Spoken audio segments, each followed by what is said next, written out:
Hi guys, welcome to Rukni world. ഇന്ന് നമ്മുടെ road trip സീരീസിൻ്റെ 4ാമത്തെ ദിവസമാണ്. And we are going from Hyderabad to Nagpur. രാവിലെ ഏകദേശം 4:30 തന്നെ നമ്മൾ ട്രിപ്പ് സ്റ്റാർട്ട് ചെയ്തു. നല്ല ഫോഗ് ഉണ്ടായിരുന്നു കേട്ടോ. വിസിബിലിറ്റി കുറവായതുകൊണ്ട് തന്നെ വളരെ പതുക്കെയാണ് നമ്മൾ പോകുന്നത്. പക്ഷേ സൂര്യൻ ഉദിച്ച് വന്നപ്പോൾ സീനറി മൊത്തം മാറി. പരന്ന് കിടക്കുന്ന റോഡ് സൈഡ്സ് ഫുള്ള് നമുക്ക് കോട കാണാൻ പറ്റും. അത്യാവശ്യം നല്ല തണുപ്പുണ്ട് കേട്ടോ. ഹൈദരാബാദിൽ നിന്ന് ആദിലാബാദ് വരെയുള്ള റോഡ്സ് പറയാതിരിക്കാൻ പറ്റില്ല. ജസ്റ്റ് വാവ്. നല്ല കിടിലൻ കണ്ടീഷനിലാണ് റോഡ്സ് ഉള്ളത്. NH-44 ആ ലോങ് സ്ട്രെയിറ്റ് സ്ട്രെച്ചസ് കാണുമ്പോൾ നമുക്കറിയാതെ സ്പീഡ് കൂടിപ്പോകും. പക്ഷേ സ്പീഡ് ലിമിറ്റൊക്കെ ശ്രദ്ധിക്കണം. കുറേ സ്പീഡ് ക്യാമറാസ് ഇവിടെ ഉണ്ട്. ഫൈൻ മാത്രമല്ല, നമ്മുടെ സേഫ്റ്റിയും ഒരു മെയിൻ കൺസേൺ ആണല്ലോ. പിന്നെ ഒരു കാര്യം, ഈ റൂട്ടിൽ കുറേ ടോൾ പ്ലാസാസ് ഉണ്ട്. സോ ഇവിടെയെല്ലാം നമ്മുടെ ആനുവൽ പാസ് വളരെയധികം ഉപകാരപ്പെട്ടു. സൗത്തിലെ യാത്രകളിൽ നമ്മൾ കൂടുതലും പച്ചപ്പും ഹരിതാപവും ഒക്കെ കണ്ടായിരിക്കും പോവുക. പക്ഷേ ഇവിടെ കുറച്ച് ഡിഫറൻസ് ഉണ്ട്. തെലങ്കാനയിൽ കടക്കുമ്പോൾ നമുക്ക് അത്യാവശ്യം ഒരു പ്ലാറ്റ്യൂ റീജിയണിൽ കുറച്ച് ഗ്രീനറിയൊക്കെ ഉണ്ടാകും. എന്നാൽ മഹാരാഷ്ട്രയിലേക്ക് കടക്കുമ്പോൾ ടോപ്പോഗ്രഫി മൊത്തം മാറി തുടങ്ങും. നല്ല ഡ്രൈ ആൻഡ് പ്ലെയിൻ ആയിട്ടുള്ള ലാൻഡ്സ്കേപ്സ് ആണ് കൂടുതലും. ചിലയിടങ്ങളിൽ ഒരു പച്ചപ്പ് പോലും ഇല്ലാത്ത ബൗൾഡേഴ്സ് കൊണ്ടുള്ള കുന്നുകളും ചിലപ്പോൾ വിശാലമായ പ്ലെയിൻ ലാൻഡ്സും കാണാം. It has it's on beauty. പക്ഷേ നമ്മുടെ നാട്ടിലെ ആ ഒരു കാഴ്ച കണ്ട് ശീലിച്ച നമുക്ക് ഇതൊരു സ്പെഷ്യൽ ഫീലിംഗ് ആയിരിക്കും, അല്ലെങ്കിൽ ഒരു വെറൈറ്റി എക്സ്പീരിയൻസ് തന്നെയായിരിക്കും. ഇന്ന് നമുക്ക് കവർ ചെയ്യാൻ ഒരു 500 കിലോമീറ്റർ ഉണ്ടെങ്കിലും റോഡ്സൊക്കെ വളരെ നല്ലതായതുകൊണ്ട് കുറച്ച് ബ്രേക്സൊക്കെ എടുത്താലും ഈവനിങ് ആയപ്പോഴേക്കും നമ്മൾ നാഗ്പൂർ എത്തും എന്നാണ് ഗൂഗിൾ പറയുന്നത്. ഇങ്ങോട്ടേക്ക് യാത്ര ചെയ്യുമ്പോൾ ഒരു 90% റോഡ്സും 4 ലൈൻ റോഡ്സ് ആണ്.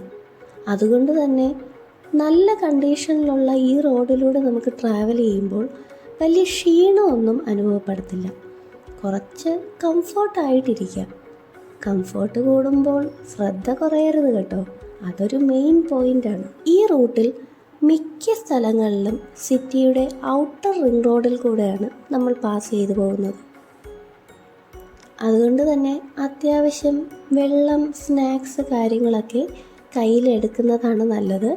എന്ന് വെച്ച് ഒരു ഫുഡും കിട്ടില്ലെന്നല്ല, കുറച്ച് ഇൻ്റർവെൽസിൽ നമുക്ക് ചില ഹോട്ടൽസൊക്കെ കിട്ടും.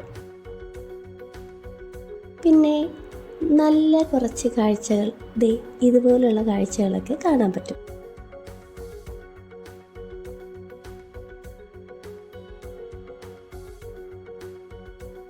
അങ്ങനെ പോയിക്കൊണ്ടിരുന്നപ്പോഴാണ് നമ്മൾ ഈ ഒരു കോംപ്ലക്സ് കണ്ടത്. ഇവിടെ അത്യാവശ്യം ഫുഡ് കോർട്ട്സൊക്കെ ഉണ്ട്. അപ്പോൾ നമ്മൾ ഇവിടെ നിന്ന് ഹൽദിറാം എന്നാണ് ഫുഡ് കഴിച്ചത്. അത്യാവശ്യം ഒരു ലോങ് ബ്രേക്കൊക്കെ എടുത്തതിന് ശേഷം വീണ്ടും റീസ്റ്റാർട്ട് ചെയ്തു.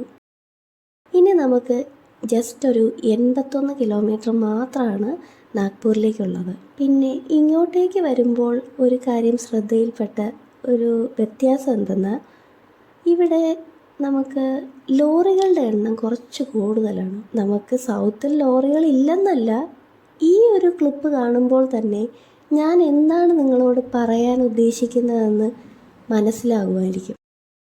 എന്തായാലും ഒരു 2:30 കഴിഞ്ഞപ്പോൾ തന്നെ നമ്മൾ നാഗ്പൂരിലെത്തി.